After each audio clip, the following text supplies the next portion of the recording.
Olá, tudo bem com vocês? Estamos em mais uma aula de Direito Penal. Eu sou o professor Leonardo de Moraes e vamos ver hoje um tema um pouco diferente, né? Um tema que é bem importante, também bem recorrente em concursos públicos. Que tema é hoje? É o chamado iter criminis, caminho do crime. O que significa o iter criminis? Vamos ao material. O iter criminis, ele é o caminho do crime. Ou seja, o iter criminis são as fases necessárias para que o crime venha a se realizar. Então, o crime ele é indispensável que ultrapasse por algumas etapas. Essas etapas são o iter, sem N, iter criminis, que é o caminho do crime. Esse iter criminis, ele compreende duas fases distintas. Que fases são essas? A primeira é a fase interna, chamada de cogitação. E a segunda é a fase externa, que pode ser a preparação, a execução e a consumação. Então, para que um crime se consume, para que um crime seja realizado, o que é preciso em tese? Cogitação, preparação, execução e consumação. Voltem a mim. Qual é a nossa tarefa de hoje? É observar quais são os caminhos do crime que são necessários até que ele venha a se realizar. Caminho do crime, iter criminis. Vamos aqui observar, portanto, a primeira fase do caminho do crime. Vamos ao material. A primeira fase do crime é a fase interna, chamada de cogitação. O que significa a cogitação? Nesta fase, a pessoa está idealizando o delito.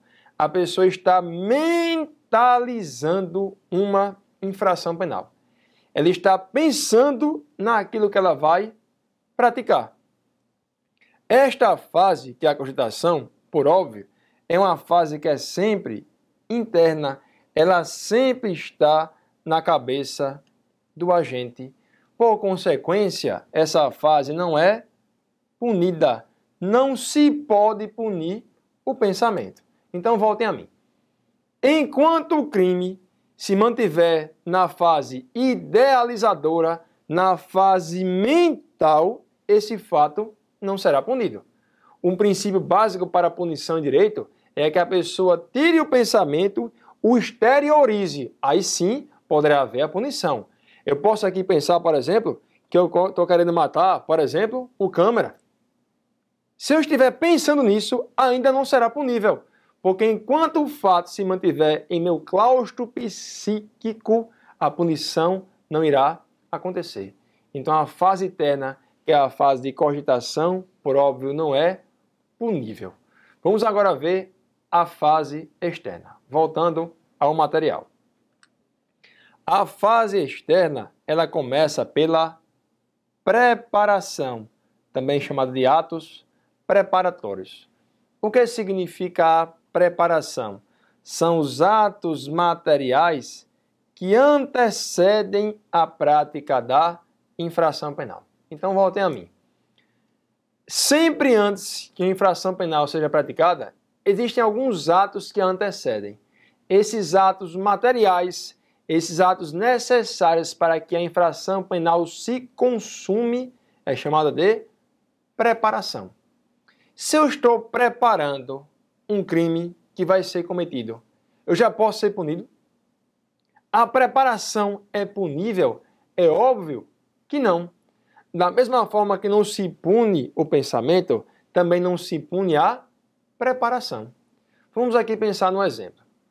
Eu quero matar um amigo meu. Eu idealizo que eu quero matar a pessoa com uma pedrada.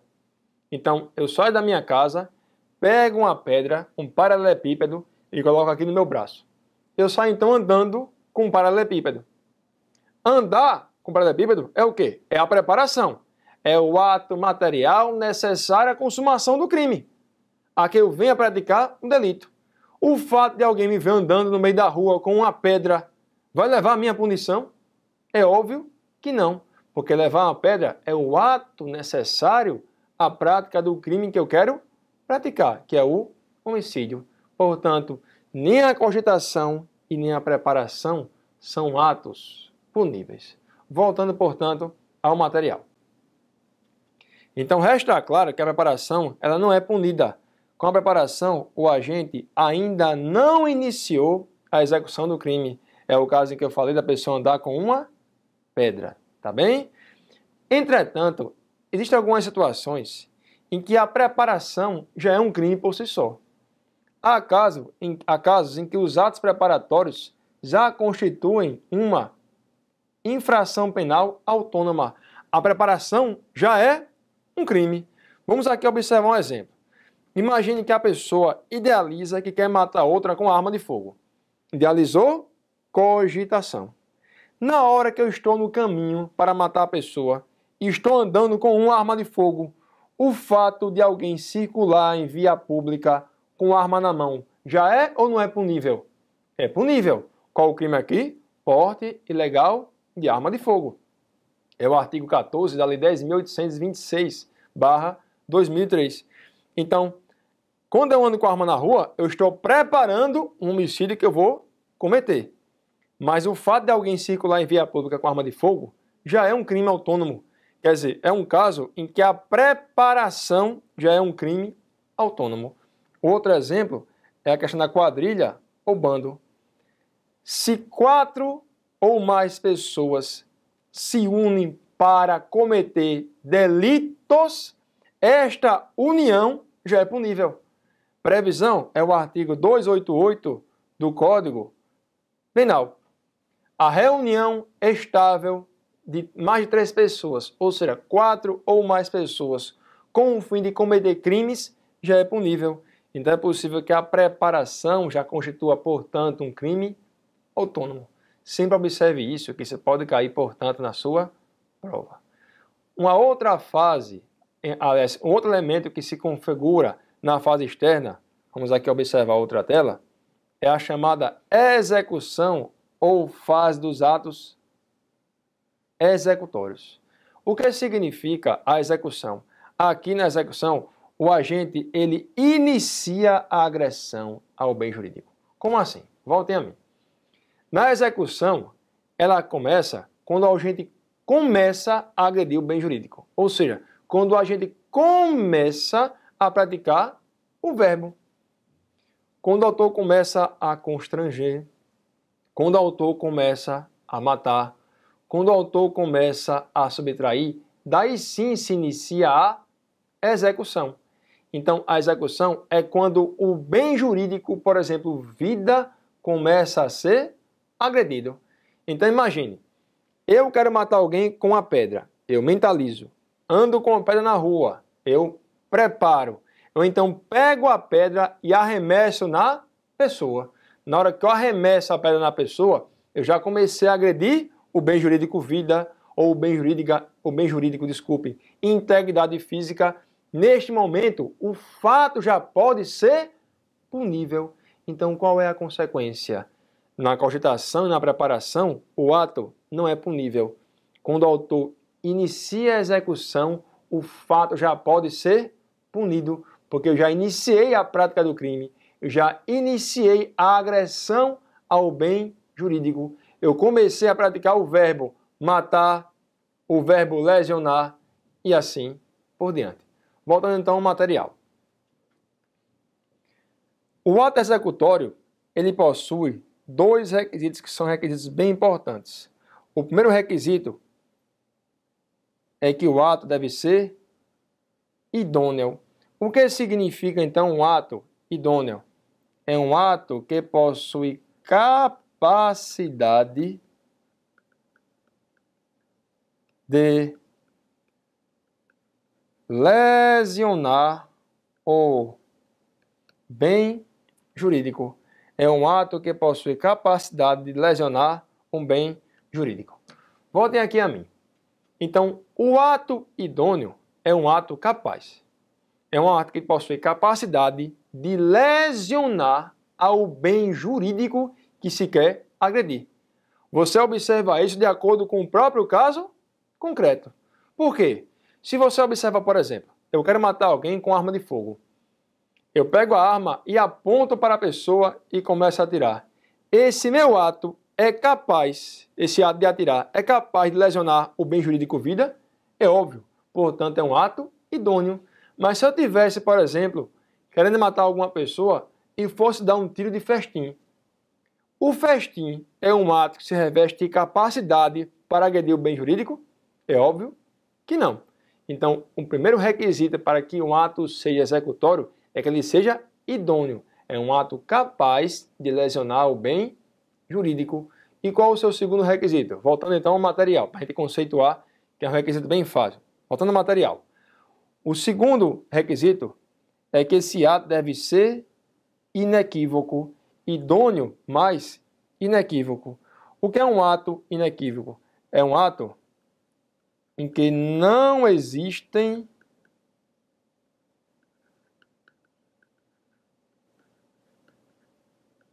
dúvidas. É um ato em que não existe dúvidas de que ele foi direcionado,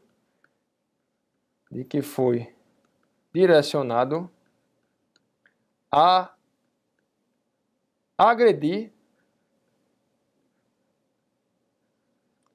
agredir um bem jurídico. De que foi direcionado a agredir um bem jurídico. Então, voltem a mim. Um ato idôneo é um ato capaz. É um ato que possui capacidade de lesionar aquele bem jurídico. E que é um ato inequívoco. É um ato em que não há dúvidas de que este ato que ele está praticando tem como fim lesionar um bem jurídico. Teve um caso bem interessante que também caiu na minha vida prática como advogado e criminalista. Um delegado de polícia indiciou um suspeito por tentativa de homicídio porque ele deu um tiro para cima. Eu pergunto a vocês, aquela arma e o tiro é um ato idôneo a lesionar alguém? É, tem idoneidade.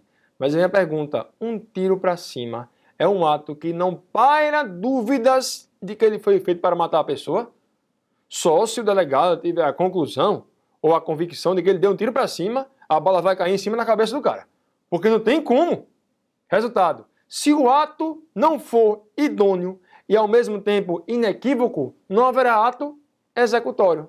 Consequência, o fato não será punível, obviamente. Punível em relação àquilo que o autor queria praticar. Porque o disparo de arma de fogo, por exemplo, já é um fato punível, da mesma forma que já é punível o porte legal de arma de fogo. Então lembre-se disso, o ato executório possui os requisitos que tem que ser um ato inequívoco e um ato idôneo à produção do resultado, a lesão ao bem jurídico que se quer proteger, que se quer, desculpe, agredir. Voltando ao material, há uma outra observação importante, que é das teorias que se aplicam à preparação e à execução, qual é que o Brasil adota. É a chamada teoria objetivo-formal ou lógico-formal. Observando, há uma linha bem tênue acerca da diferença entre preparação e a execução.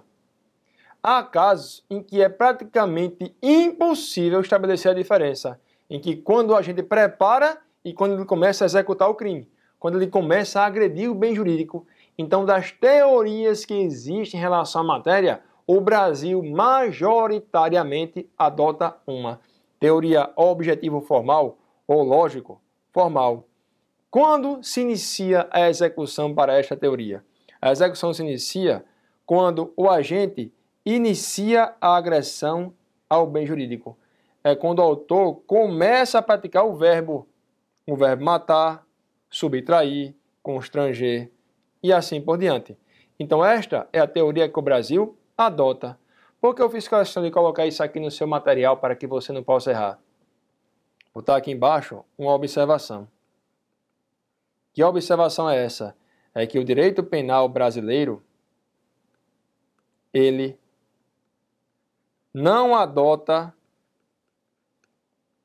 a teoria subjetiva. O direito penal brasileiro não adota a teoria subjetiva.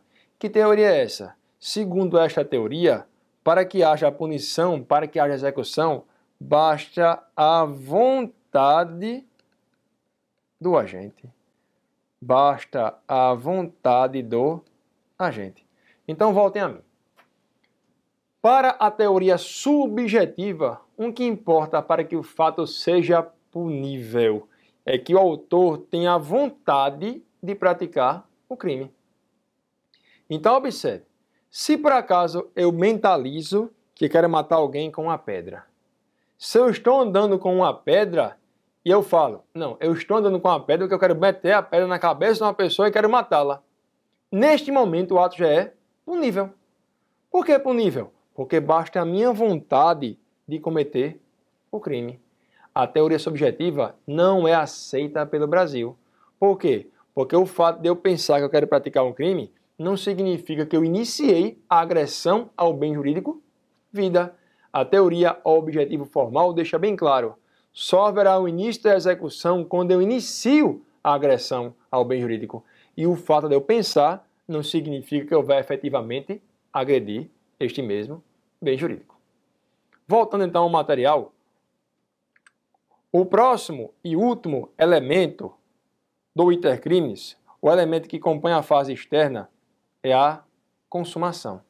Vimos então que a fase externa é composta por preparação, que não é punível, por execução, que já é punível, e por fim pela consumação. O que significa, portanto, a consumação, chamada de crime consumado? É quando estão presentes todos os elementos de sua definição legal. O que isso significa? Todos os elementos que estão presentes na lei penal se encontram satisfeitos. Todos, sem exceção. Segundo o artigo 14, inciso 1, que está aqui transcrito a vocês, o que significa o crime consumado? É quando nele se reúne todos os elementos de sua definição legal. Os elementos que a lei estabelece, eles estão presentes. Se aquilo que a lei diz está presente, significa então que o crime se encontra consumado. É a fase da consumação. Aí vem a pergunta, que é ao mesmo tempo lógica, né? A sua resposta. O crime consumado, ele é punível? É óbvio que sim. Então, o crime consumado, ele é punível. Por quê? A consumação é quando tudo aquilo que a lei traz se faz presente. Desta forma, já haverá um crime consumado. Vamos aqui ver um exemplo, né? Bem fácil, só para deixar isso aqui bem claro em relação ao crime consumado e o início da execução do crime. Se a lei fala no artigo 121, fala aqui a palavra matar alguém. Se a lei fala na palavra matar alguém, qual é a definição legal? É esta, matar alguém. Então alguém vem então com a sua arma de fogo e efetivamente mata a vítima. Qual é a consequência? O crime já estará consumado, porque os elementos que compõem a sua definição legal já estão todos presentes. Vamos aqui ver somente uma observação importante para que ninguém venha esquecer esse assunto, e eu vou voltar a ele quando chegarmos no assunto chamado resultado. Voltem a mim. Em relação à consumação, existe aqui uma classificação que é bem importante, chamada de crime material, crime formal e crime de mera conduta. É uma questão bem interessante, porque na minha prova da OAB, há algum tempo atrás, caiu exatamente a esta questão. Foi no concurso que foi feito em 2003. O que significa um crime material? No crime material, que a classificação afeta a consumação, no crime material é aquele crime que a lei é que a definição legal traz conduta e resultado naturalístico. Então, a definição, que é a própria lei, ela descreve a conduta mais resultado naturalístico. E quando o crime se consuma com a produção deste resultado naturalístico. Qual um exemplo concreto de um crime material? é o crime de lesão corporal. A lei descreve, no artigo 129, a conduta de lesionar e também um próprio resultado lesionar, que é o resultado naturalístico. Quando se consuma o crime de lesão corporal? Na hora em que o agente efetivamente lesiona a vítima. Então lembre-se, o crime material é aquele em que a lei descreve conduta mais resultado naturalístico. E a consumação só vai acontecer com a produção deste resultado naturalístico. Exemplo, lesão corporal. Outro exemplo, homicídio e assim por diante. Estupro e assim por diante. A segunda espécie de crime em relação à consumação é o chamado crime formal. É o chamado crime formal ou crime de consumação antecipada. Qual o conceito de crime formal? No crime formal, a lei descreve, a definição legal tem conduta mais resultado naturalístico. Então, da mesma forma que o crime material, a lei descreve conduta mais resultado naturalístico. Entretanto, a sua consumação se dá com a prática da conduta. O crime se consuma com a prática da conduta. Daí o nome do crime, crime de consumação antecipada. Por quê?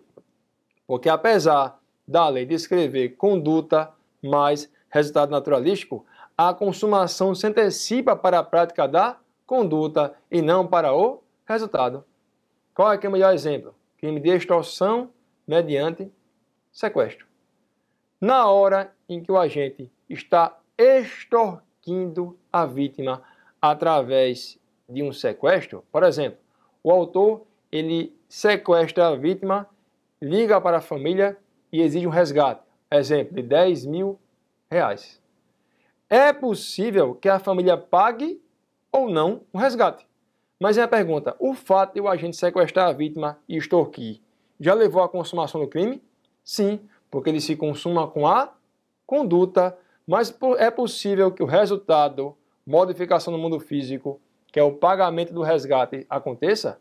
É possível, mas não importa. O crime se consumou com a prática da conduta, sendo possível a produção de um resultado naturalístico. E por fim, existe o crime de mera conduta. Já vimos o material, formal ou consumação antecipada e o crime de mera conduta. O que significa, portanto, um crime de mera conduta? Neste crime, a lei só descreve conduta. A lei não descreve, a lei não admite resultado naturalístico. Qual é aqui o melhor exemplo? Violação de domicílio. Na hora em que o autor entra ou permanece em casa de alguém sem que o dono autorize, o crime já se consumou. É aquele caso bem famoso. Alguém está passando por uma casa, na porta da casa, obviamente, e percebe que na casa existe uma goiaba madura. Esse cara quer levar a goiaba. O que ele faz? Ele pula o muro. Quando chega próximo à goiaba, percebe que ela está verde. Ou então que havia uma minhoca gigante pela goiaba. O que é que ele faz? Ele então volta sem fazer absolutamente nada, vai para a rua e volta para sua casa. O autor praticou ou não praticou violação do domicílio? Praticou. Porque o que basta para esse crime é que o autor pratica a conduta, que é entrar ou permanecer em casa alheia sem que o dono autorize. Basta a conduta para que o crime se consuma, porque a lei não descreve nenhum resultado. Só descreve, então, a prática de uma conduta. Então, lembre-se disso. No crime material, só para revisar, a lei descreve uma conduta mais resultado naturalístico. E o crime se consuma com resultado naturalístico. No crime formal, a lei também descreve conduta mais resultado naturalístico. Entretanto, a consumação se dá com a prática da conduta, sendo o resultado algo dispensável, que pode ou não acontecer. Já no crime de mera conduta, a lei só descreve conduta de forma que a produção de resultado naturalístico ela é impossível. Tá bem? E por fim, para acabar nossa aula, Nós vimos aqui, só uma revisão bem rápida, que o crime, que as suas fases são quais? A fase mental, que é a cogitação. E também existe a fase externa, que é a preparação não punível, a execução punível e a consumação punível. Mas é possível que após a consumação do crime aconteça alguma coisa. Se isto acontecer, qual será o seu nome? Será chamada de exaurimento. Vamos aqui então ver o material para encerrar nossa aula. O que significa exaurimento ou crime exaurido? É, na verdade, o efeito do crime que ocorre após a consumação. Exaurimento não é fase do crime. Exaurimento não é fase do crime. Então vai cair na sua prova. Exaurimento, elemento integrante do iter criminis? É óbvio que não. Exaurimento não compõe o iter criminis, porque ele acontece após a sua consumação. É o caso em que eu falei a vocês agora há pouco. Extorsão mediante sequestro. O crime se consuma quando o agente exige a vantagem indevida. Mas eu pergunto a vocês, com exigência o crime já aconteceu. Mas é possível que o autor efetivamente receba a vantagem indevida? É possível, mas ela será o quê? Um mero exaurimento. Por quê? O crime já se consumou na hora que o autor exigiu a vantagem, sendo o recebimento um mero exaurimento. E é óbvio que se o autor exige a vantagem indevida após ter sequestrado a vítima e efetivamente recebe a vantagem, isso vai influenciar não no iter criminis, mas sim na dosimetria da pena. Receberá uma reprimenda maior aquele caso em que o agente consegue consumar o crime e ao mesmo tempo consegue um efeito após a sua consumação. Tá bem? Então, voltando a mim, vimos aqui o caminho do crime, iter criminis, assunto absurdamente decorrente ou recorrente, desculpa, em concurso público. Vocês devem estudar esse assunto com muito afinco, porque certamente vai ser uma questão certa na sua prova de concurso. Tomara que seja a última prova de concurso que leve então a sua aprovação. Então, muito obrigado, forte abraço a todos, até lá.